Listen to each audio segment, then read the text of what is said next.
তো আমরা আসলেই পকাত গাইজ ফিশিং ট্যাপটা আমরা আবারও চেক করব। গত ভিডিওতে আমরা যতগুলো মাছ দেখাইছিলাম, তো আমার কিছু ভিউয়ার্স, আমার পাশের বাড়ির কিছু ছোট ভাই, তারা আজকে এসছে। ভাই, ওরা নাকি ফিশিং ট্যাপ কিনেছে, তোরা এসছে আজকে ফিশিং ট্যাপে কীরকম মাছ ধরা পড়ে, আসলে ঘটনাটা সত্য কিনা তারা চেক করার জন্য তারা উৎফুল্ল হয়ে আজকে আমার সাথে যোগ দিয়েছে। তো আমরা এখন যাব, দেখি কীরকম মাছ আটকা পড়ে। আমরা ফেসবুকে বিভিন্ন সোশ্যাল সাইটে আমরা দেখেছি ফিশিং ট্যাপে অনেক অনেক মাছ পড়ে, অনেক বড় বড় মাছ পড়ে, কিন্তু আসলে মাছ যে ঢুকবে ওই রকম জায়গা নয় ঢোকার মতো। কিন্তু এত বড় মাছ কিভাবে ঢোকে আমরা আসলে এই ভিডিওটা দেখে এরকম কিছু দেখে বুঝতে পারি। যখন আমরা হাতে পাই ফিশিং ট্যাপটা তখনই বুঝি যে না, এটা আসলে মেকিং রিয়েলিস্টিক ভিডিও, আসলে এরকম না। তো ফিশিং ট্যাপ অনেকেই কিনে ধোঁকা খেয়েছেন, অনেকে হতাশ হয়েছেন, কিন্তু আসলে আমরা হতাশ হই নাই, কারণ আমাদের সেই পজিশন আছে। ওই পজিশনে, যে পজিশনে ফিশিং ট্র্যাপটা বসালে মাছ পাওয়া যাবে, আমাদের ওই ধরনের পজিশন আছে।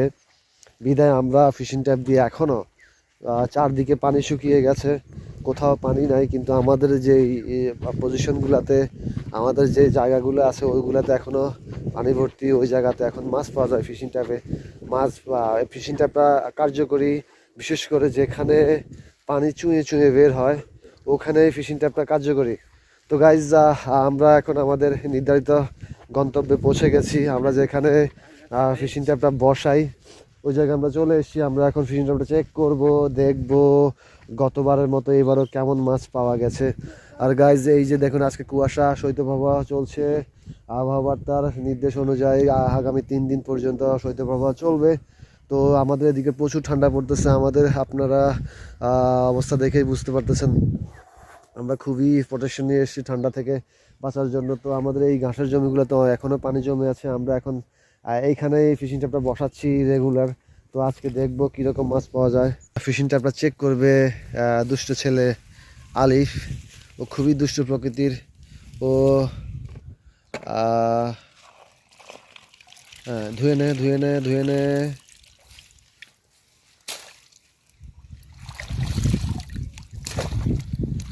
হ্যাঁ, হয়েছে এনাফ।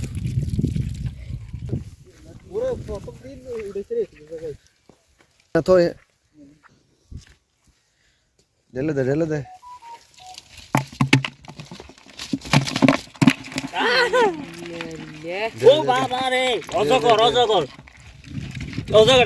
গাইজ, আজকে তো আমরা আসলেই পকাত।